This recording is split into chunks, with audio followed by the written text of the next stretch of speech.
I walked into my father's house that Christmas night already braced for discomfort, because every holiday with my family felt like a performance I had never rehearsed for, but I still wasn't prepared for how deliberately small they were about to make me feel. The dining room glowed with warm lights and expensive decorations, crystal glasses lined up with military precision, and the long table was dressed the way my father liked everything in his life: excessive, immaculate, and meant to impress anyone who might be watching. When I stepped inside, conversations paused just long enough for polite applause and tight smiles, the kind people give when they feel obligated to acknowledge you rather than happy to see you. I hadn't even taken off my coat when my father approached me with that familiar controlled grin, the one that never reached his eyes, and without saying a word he pressed a name tag into my hand. It read, "Uncle Sam's Girl," in bold letters, like a cheap joke you'd find on a novelty mug, and for a second I just stared at it, confused, before the meaning settled in my chest like a weight. I had served years of my life, sacrificed comfort, safety, and time I could never get back, and this was how he chose to introduce me, not as his daughter, not even by my name, but as a punchline. Laughter exploded around the table before I could say anything, loud and unrestrained, as if he had delivered the line they had all been waiting for, and I felt heat rush to my face while my hands went cold. My sister Caitlin didn't even bother hiding her contempt, leaning back in her chair with a smirk that told me she was enjoying every second of this, her eyes flicking over my clothes like they were something dragged in from outside rather than worn by someone who belonged there. She made a show of glancing at the table and then at me before saying, almost lazily, that food was for family, stretching the word family as if I were clearly excluded from it. That was when I noticed the chairs. 12 place settings, perfectly arranged, polished silverware, folded napkins, and only 11 chairs pulled up to the table. There was no seat for me. It wasn't an accident, not in that house, not with my father counting everything twice, and the realization landed harder than the laughter had. I stood there holding that stupid name tag while conversations resumed around me, forks clinking against plates, glasses being filled, everyone acting as if nothing unusual was happening, as if it were completely normal for one person to be left standing on Christmas night. I felt invisible and painfully exposed at the same time, like I was on display purely for their amusement, and every instinct told me to leave, to turn around and walk out before the humiliation could sink any deeper. Instead, I stayed frozen because part of me still hoped someone would notice, would say something, would pull out a chair or tell my father to stop, but no one did. My father returned to his seat at the head of the table, satisfied, carving the roast with the same confidence he used when he cut people out of his life, and I realized then that this wasn't a joke that had gone too far, it was exactly as far as he intended it to go. The warmth of the room felt artificial, the laughter hollow, and I understood with brutal clarity that despite everything I had given, everything I had endured, I did not have a place there, not at that table, and not in that version of family they were so eager to protect. I had worn civilian clothes on purpose that night, choosing something simple and unremarkable because I didn't want my uniform to become another excuse for commentary, another prop for their jokes, and yet standing there with that name tag in my hand, I realized it wouldn't have mattered what I wore because they had already decided who I was allowed to be in that room. The laughter echoed in my ears long after it faded, and I felt something shift inside me, not anger exactly but a cold, steady clarity that settled in the same way it used to before missions, when emotions stopped being useful and focus took over. I didn't say a word. I didn't argue. I didn't explain myself. I simply turned and walked toward the entryway, aware of the sudden hush behind me, the way people paused to see if this was part of the joke or something else entirely. I set my coat down neatly on the bench like I had all the time in the world, my movements slow and intentional, my breathing even because years of training had taught me how to move through pressure without letting it show. My hands didn't shake as I reached into my bag and took out the sealed envelope I had brought with me, not as a weapon, not as a threat, but as a contingency I had hoped I wouldn't need. I had carried it through the door like a quiet insurance policy, something I didn't fully expect to use, but the moment had arrived with a certainty I couldn't ignore. When I walked back into the dining room, every eye was on me, conversations suspended mid-thought, forks hovering above plates, my sister's smirk faltering just slightly as she tried to read my expression and failed. I approached the table and stopped in front of my father's place setting, the head of the table where he sat so comfortably in control of everyone else's space and attention, and without looking at anyone but him, I placed the envelope directly in front of his plate. The paper made a soft sound against the polished wood, barely audible, yet it seemed louder than all the laughter had been moments earlier. He looked up at me with irritation first, then confusion, as if he hadn't expected me to do anything at all, and for the first time that evening he didn't have the upper hand. I leaned in just enough for him to hear me clearly and said 4 words, quietly and evenly, with no tremor in my voice and no heat behind them: "You just lost everything." The room went completely still, the kind of silence that presses against your ears and makes even breathing feel too loud, and I straightened, meeting his gaze without flinching. I didn't elaborate. I didn't justify myself. I didn't need to. Whatever confidence he had been carving into that roast drained from his face as the meaning of the envelope began to dawn on him, and I saw something unfamiliar there, a flicker of uncertainty, maybe even fear. I stood there for a moment longer, grounded and steady, aware of my heartbeat but not ruled by it, and understood that this was the point of no return, not a dramatic outburst, not a raised voice, but a calm line drawn with absolute certainty. I didn't belong at that table, but I no longer needed to, because in that moment I finally understood my worth, and nothing they could say or do would ever take that from me again. The envelope I placed in front of my father wasn't dramatic in the way people expect confrontations to be, because there were no threats inside it and no emotional declarations written in bold letters, only paper, signatures, and the quiet finality of decisions made long before that night. Inside were finalized legal documents, carefully prepared and reviewed, detailing financial revocations, formal notices that powers of attorney had been removed, and clear declarations that my autonomy was no longer something anyone else could negotiate behind my back.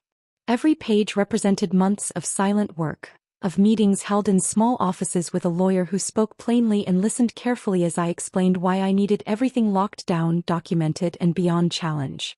I hadn't done it out of spite or anger, but out of necessity, because I had learned the hard way that assuming family will respect your boundaries is a luxury, not a guarantee. I started preparing after I discovered, almost by accident, that conversations had been happening without me, plans quietly forming about my military benefits, my savings, and the future they believed they were entitled to manage on my behalf. It wasn't one dramatic revelation but a series of small, unsettling moments, overheard comments, documents left out too carelessly, questions asked that went far beyond casual curiosity, until the pattern became impossible to ignore. I realized then that my service, the very thing they mocked so easily, had made me valuable to them in ways that had nothing to do with pride or support, and that understanding cut deeper than any joke ever could. I didn't confront them at the time because confrontation would have only tipped my hand, and instead I chose patience, the kind that looks like silence from the outside but is actually full of deliberate, methodical action. Each document in that envelope was a boundary made tangible, a way of saying no without raising my voice, a way of reclaiming control without asking for permission. There were notices terminating financial access, confirmations that no one but me had authority over my accounts or decisions, and declarations that any previous assumptions of control were no longer valid. Signing those papers felt strange at first, heavy in a way I hadn't expected, because even when family fails you, letting go of the idea that they might change still feels like a loss. But as the stack grew thicker and the process moved closer to completion, that heaviness gave way to something steadier, a sense of relief that came from knowing I was no longer exposed. Standing there in that dining room watching my father look down at the envelope without opening it, I knew he didn't yet understand that the power dynamic he relied on had already shifted, quietly and permanently, long before he decided to humiliate me for entertainment. The envelope wasn't revenge and it wasn't a warning, it was simply the physical proof that I had chosen myself when no one else would, that I had taken responsibility for my own future instead of trusting people who had shown me, again and again, that they saw my life as something they could manage, mock, or use. Whatever happened after that moment didn't change the truth sealed inside those pages, because the decision had already been made, and for the first time, my independence was no longer something that could be questioned, dismissed, or taken from me without my consent. Growing up in my father's house taught me 2 lessons long before I ever understood I was being taught at all: that appearances mattered more than truth, and that loyalty was not something you earned but something you were expected to give without question. Everything in our family revolved around how things looked from the outside: the right clothes, the right schools, the right conversations at dinner parties, and my role was always to fit neatly into whatever version of success my father wanted to present to the world. Disagreement was tolerated only when it was quiet, temporary, and ultimately corrected, and I learned early that love in our house was conditional on compliance. My father didn't raise his voice often, he didn't have to, because control for him came in the form of expectations framed as generosity and disappointment delivered with a smile. When I decided to enlist, it wasn't impulsive or rebellious, it was something I had thought through carefully, but the moment I told him I saw exactly where I stood. He never openly forbid it because that would have looked bad, but his disapproval was immediate and unmistakable, hidden behind offers of college tuition, internships through his connections, and the suggestion that there were better, quieter ways to prove myself. He told me I didn't have to make a scene, as if choosing my own path was some kind of public embarrassment rather than a personal decision, and every time he said it, it felt like a warning disguised as concern. He liked the optics of patriotism, the flags on holidays, the praise for soldiers on television, but when it came to my actual service, the discipline, the risk, the commitment, he treated it like an inconvenience he hoped would eventually resolve itself. My sister absorbed his attitude effortlessly, echoing his sentiments with less subtlety and more cruelty, mocking my choices while enjoying the social benefits of being related to a soldier whenever it suited her. She would make jokes at my expense in private and then drop my enlistment casually into conversations with friends when it made her look interesting or progressive, and I learned quickly that my sacrifices were acceptable only when they reflected well on her. Any success I had was reframed as luck or stubbornness, any struggle as proof that I had made the wrong choice, and there was always an undercurrent of satisfaction when things were hard for me, as if difficulty was the price I deserved for stepping outside the script they had written. Over time, control became less obvious and more administrative, wrapped up in advice I didn't ask for and help that came with strings attached, suggestions about finances, future planning, and what would be best for me, all delivered with the assumption that I would eventually fall back in line. Loyalty, in my father's world, meant obedience, and questioning him was treated like betrayal rather than independence. It took years for me to understand that the problem was never my choices or my service, but the fact that I had made decisions that didn't require his approval, and once I saw that clearly, I knew that nothing I did would ever be enough as long as I refused to be controlled. Over time, the control stopped being subtle and started presenting itself as concern, the kind that sounds reasonable enough on the surface that you question your own discomfort before you question their intentions. My father and my sister began asking casual questions about my credit, my savings, who my emergency contacts were, what would happen if I were deployed again, how the military handled benefits if something went wrong, and every question was wrapped in the same calm tone, the same insistence that they were only looking out for me. At first I answered without thinking because that is what you do when people have trained you to confuse compliance with trust, but each conversation left me with a vague unease I couldn't fully explain. The questions never came all at once, they were spaced out, dropped into conversations about holidays or work or future plans, and because of that they felt almost normal, like background noise I wasn't supposed to focus on. That feeling changed when paperwork started appearing. It began with documents that were shown to me casually, as if they had just happened to be there, estate planning forms and legal templates that were already filled in with my name, my information typed neatly into spaces I hadn't authorized anyone to touch. They were always unsigned, always presented as something we could discuss later, something to think about, and yet the fact that they existed at all told me those discussions had already happened without me. When I asked questions, the answers were vague and dismissive, explanations about preparedness and responsibility, about how these things were just smart to have in place, especially given my career, and if I pushed back too much, the tone shifted from helpful to wounded, as if my suspicion itself was the real offense. The moment everything clicked was the day I went back to my childhood home and found a power of attorney document sitting on the desk in my old bedroom.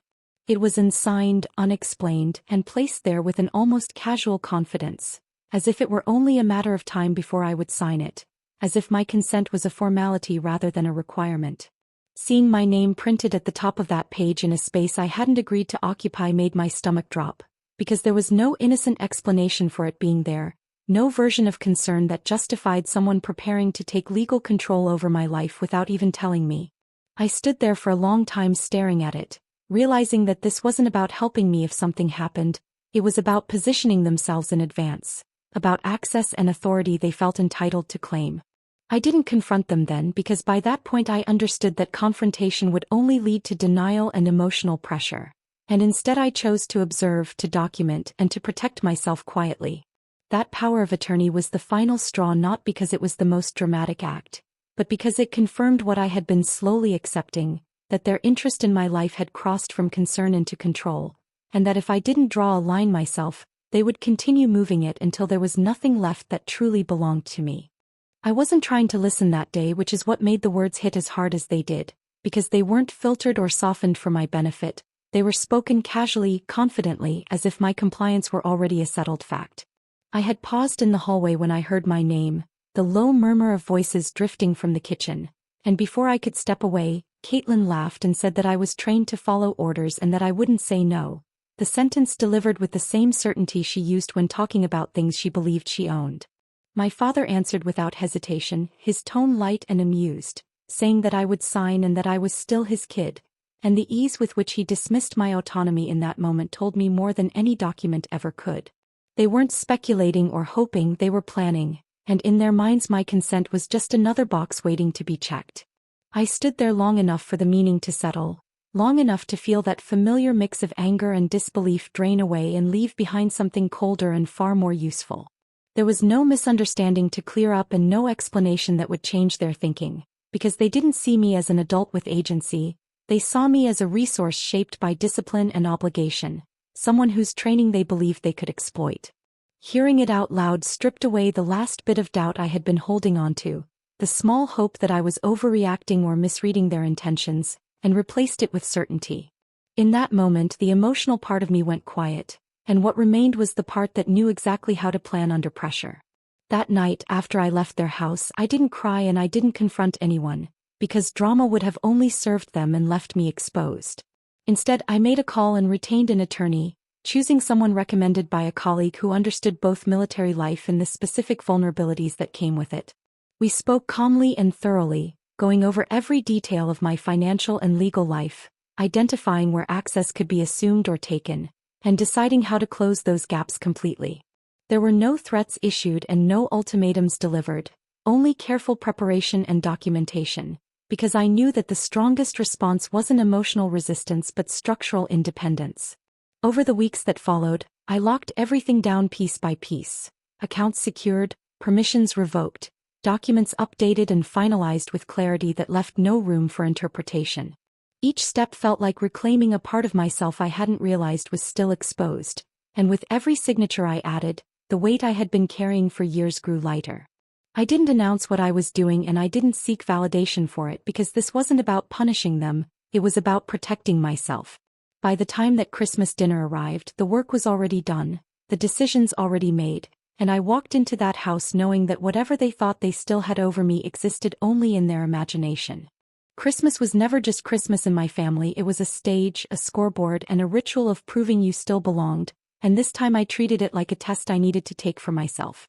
I didn't come looking for a fight and I didn't come with the goal of making a point because I had already made my decisions in private long before that night, but I wanted to see if anything had changed, if there was any sign that my father and my sister were capable of treating me like a person instead of a possession, a joke, or a tool.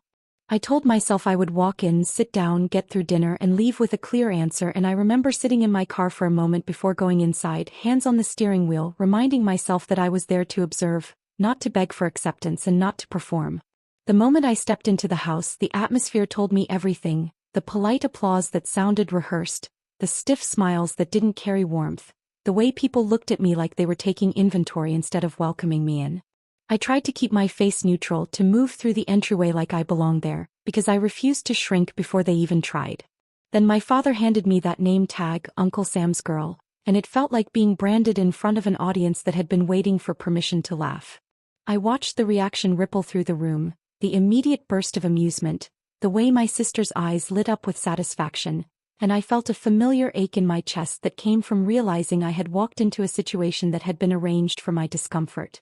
When I noticed the table set for 12 and only 11 chairs, the absence of a place for me wasn't just a slight, it was a message delivered without words, a confirmation that I was there to be used, not included. For a few seconds I stood completely still, letting the scene register, the laughter, the clinking silverware, the casual cruelty dressed up as holiday humor, and I understood with absolute clarity that this was the answer I had come for. Nothing had changed, not even a little. The test wasn't whether I could tolerate it, it was whether I would finally stop pretending it might get better. I didn't raise my voice and I didn't plead for a chair, because asking for basic respect in that room would have only fed their sense of power. Instead, I moved with deliberate calm, stepping away to the entryway, setting my coat down neatly, taking one steady breath as if I were resetting my posture before a drill, and returning with the envelope I had kept in my car. Carrying it into that dining room felt strange, not because it was dramatic but because it was clean, final, and controlled, the opposite of how they expected me to respond. I walked straight to my father's place at the head of the table and set it down in front of his plate, the paper landing softly but decisively, and I didn't explain what it was to the room because I wasn't there to negotiate. The envelope wasn't revenge, it wasn't a threat, and it wasn't an attempt to win an argument. It was the final act of clarity I owed myself. A boundary made physical, a decision put on the table in a way they could no longer ignore. I looked at my father once, long enough to see his confusion shift toward unease. And then I turned away, not rushing, not shaking, and not looking back at the faces around the table as they went quiet. Walking out of that house felt like stepping out of a role I had been forced to play my entire life. And the air outside was colder than the dining room but somehow easier to breathe. I didn't slam the door and I didn't announce anything as I left, because my choice didn't need spectacle to be real. The point wasn't to punish them in front of witnesses, the point was that I finally stopped offering myself up for their laughter, and I walked away knowing that I had done everything I needed to do, not loudly, not impulsively, but with the kind of certainty that doesn't require anyone else's approval. I drove until the lights from my father's neighborhood disappeared behind me and the tightness in my chest eased into something manageable, and I kept my hands steady on the wheel because I refused to let my body betray how much that night had cost me. My phone started buzzing before I even hit the main road, the first calls coming quick and sharp like reflexes, and I let every one of them ring out without touching the screen. At a gas station I bought a bottle of water and a cheap snack I didn't really want. Then I found a motel off the highway with a flickering sign and a lobby that smelled faintly of old carpet and disinfectant. I paid in cash, signed a name the clerk barely glanced at, and took the keycard without any small talk, because I wanted a door that locked and a space where no one could walk in and rewrite my reality. In the room I sat on the edge of the bed and finally looked at my phone. Dozens of missed calls stacked up, then texts, then voicemails, and the pattern was almost predictable in how fast it changed. The first messages were denial, short and dismissive, questions asked with fake innocence. What is your problem? Where did you go? Why are you being dramatic? As if I had wandered off because I was moody rather than because they had pushed me out on purpose. My sister's texts came in clipped bursts, telling me I had embarrassed everyone, that I had ruined Christmas, that I was acting unstable, and my father's voicemails carried that controlled irritation he used whenever someone didn't obey, a tone that assumed I would come back once I calmed down. I listened to a few seconds of one and stopped because I didn't need to hear the rest to know what it was. Then the anger arrived, heavier and louder, the messages shifting from confusion to accusation as if my refusal to respond had given them permission to escalate. I saw words like ungrateful, disrespectful, after everything we've done, and I could almost hear the way my father would be pacing with the phone in his hand, building himself up the way he always did when control slipped away. They started framing it like I had attacked them, like the envelope was a betrayal, like I had sprung something unfair on them out of nowhere. When that didn't work, the pleading began, softer at first, then more desperate because they realized anger wasn't pulling me back in. My sister wrote that we should talk, that this was getting out of hand, that she didn't mean anything by it, and my father left a message that sounded like a strained attempt at reason, saying we could straighten this out, that I didn't need to do anything drastic, that we were family. The most infuriating part was how quickly they tried to shrink what happened into something harmless, the way they latched onto the name tag like it was the only detail that mattered and ignored everything else on purpose.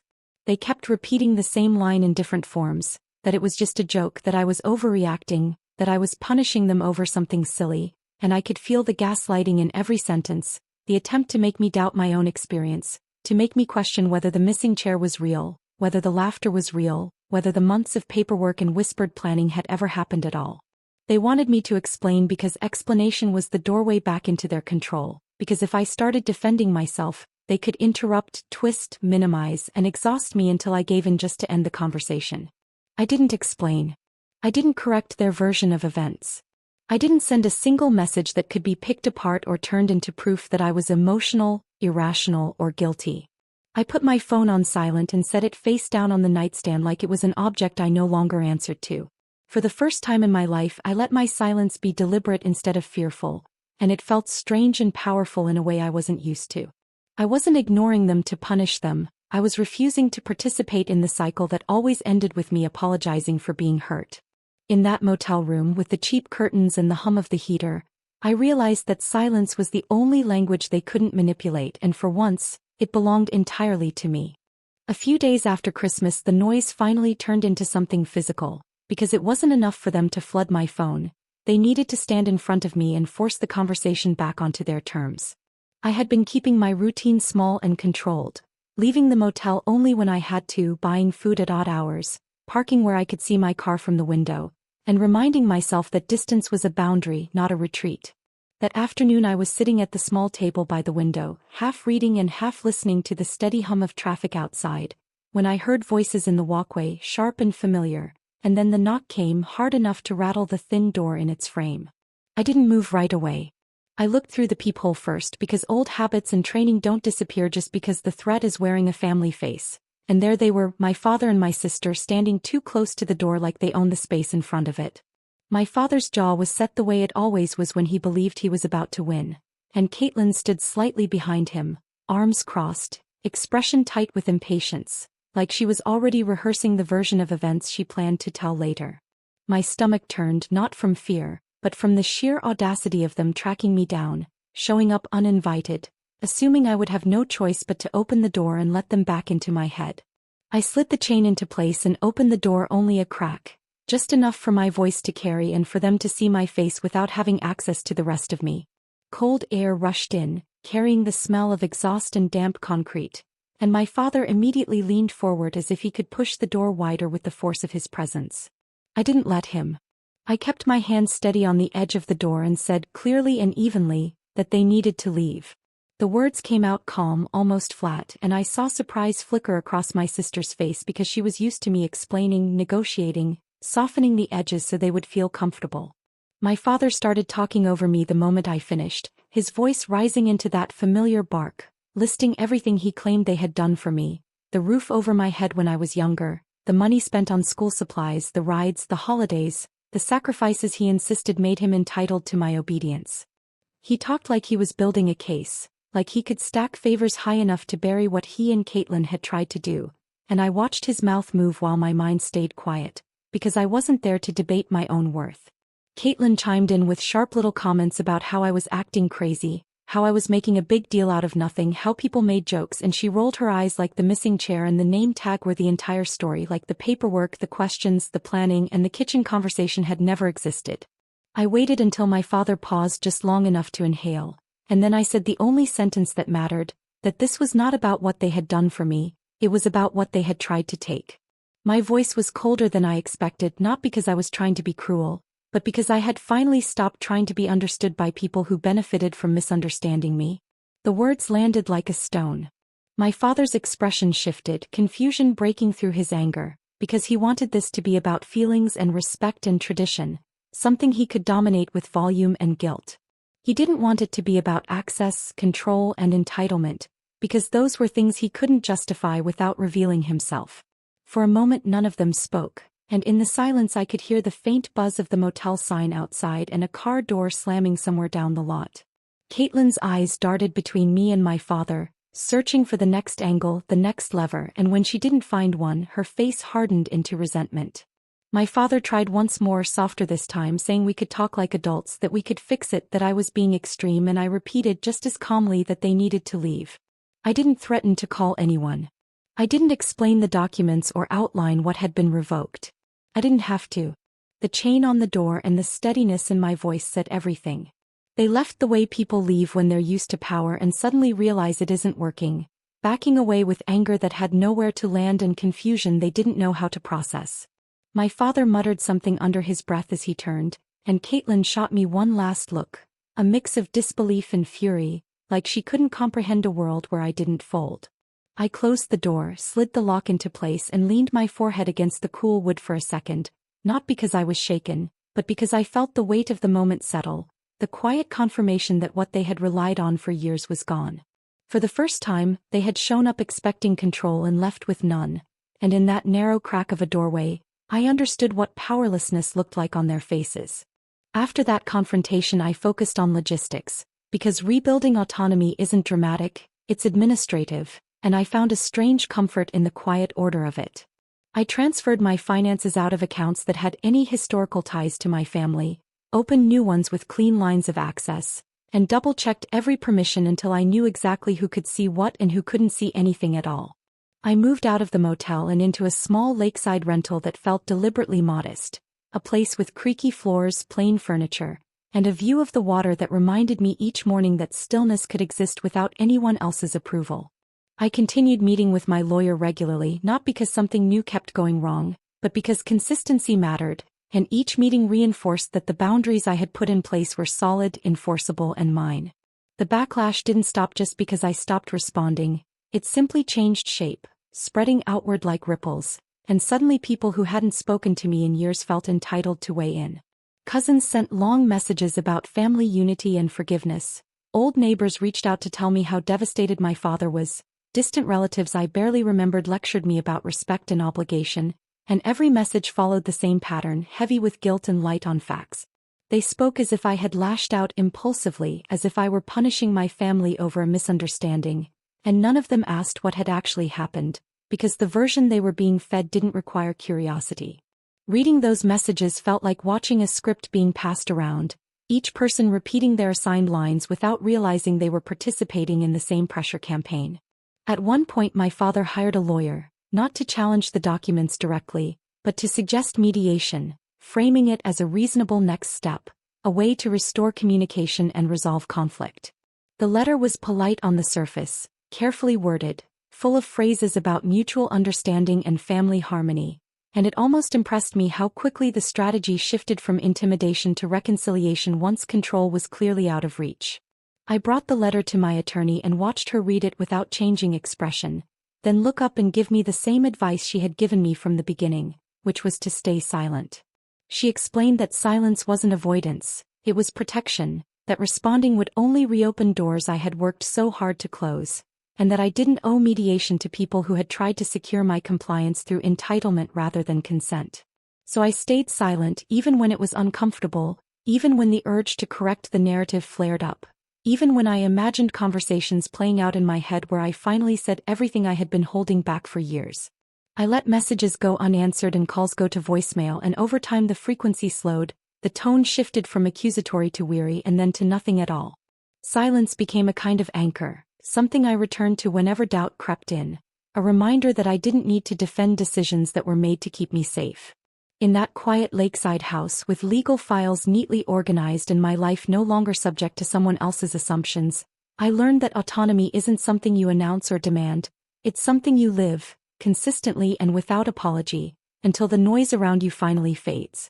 When my father showed up at the lake house alone, it felt different from the motel confrontation, quieter and more restrained, like he was testing whether a softer approach might reopen a door he had already slammed shut himself.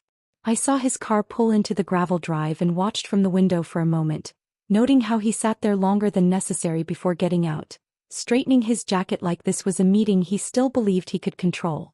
I didn't feel panic or dread, just a steady awareness, and when I opened the door this time, there was no chain and no hesitation, because I knew exactly where my boundaries were and what I was willing to hear. He looked around the small house as if measuring it, taking in the simplicity, the lack of anything impressive. And then he said that I didn't have to leave, that I could have come home, the words delivered in a tone that suggested reasonableness while quietly ignoring everything that had led us there. I let him speak without interrupting because I had learned that people like him reveal more when they believe they are being heard. And when he finally paused, I told him calmly that he had made it clear there wasn't a place for me. I didn't raise my voice or reference the name tag or the chair or the laughter directly, because I didn't need to list evidence for something he already understood but refused to acknowledge. He frowned at that as if I were being unfair and said that families say things they don't mean, that mistakes happen, and that walking away the way I had was extreme. I listened and felt a familiar frustration try to surface, the old instinct to over-explain and soften my words so he wouldn't feel attacked, but I let it pass. When he asked what it would take to fix things, he leaned forward slightly, like this was a negotiation and he was ready to offer concessions if it meant restoring order. I told him that it would take accountability and a real apology, not just regret that things had gone too far or discomfort with the consequences, but acknowledgement of what he had done and why it was wrong. The silence that followed was telling.